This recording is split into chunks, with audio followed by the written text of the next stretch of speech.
একজন মহিলা একটি অজগর সাপ পুষতেন। সাপটিকে অত্যন্ত ভালোবাসতেন। সাপটি দেখতে 4 মিটার লম্বা এবং স্বাস্থ্যবান ছিল। হঠাৎ এই সাপটি অসুস্থ হয়ে পড়েন।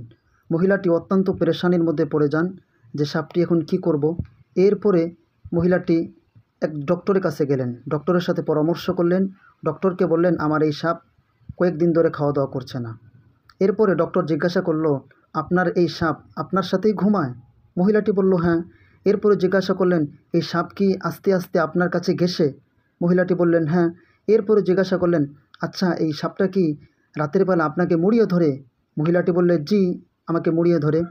এরপরে ডক্টর মহিলাকে ভয়ঙ্কর অপ্রত্যাশিত কিছু কথা বললেন, এই সাপটি আপনাকে জড়িয়ে ধরে মুড়িয়ে ধরে এর কারণ কি জানেন? এই সাপটি আপনার মাপ নিচ্ছে। আপনাকে আক্রমণ করার জন্য। এরপরে বললেন, আপনি যে বলছেন সাপটি খাওয়া দাওয়া করছে না, এই সাপটি যথেষ্ট জায়গা খালি করছে আপনাকে হজম করার জন্য।